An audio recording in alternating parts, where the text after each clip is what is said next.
Hello and welcome back to another video. In this problem, we're asked to use transformations to sketch the graph of the function y equals ln of x plus 1. So if we graph the original natural log function, y equals ln of x, we know that it goes through the point 1, 0. As x approaches 0, it goes off to negative infinity. It goes through the point there, and then it goes off to infinity.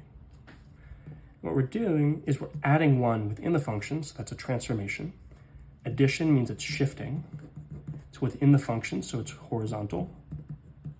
Addition means it's to the left, and it's 1 unit. So we have to move this to the left 1 unit.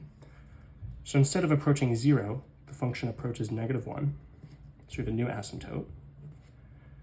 1, 0 becomes 0, 0, and then the rest of the function sort of just fills in. It's the same thing, just shifted 1 unit to the left. So this is y equals ln of x plus 1, and this is the standard y equals ln of x.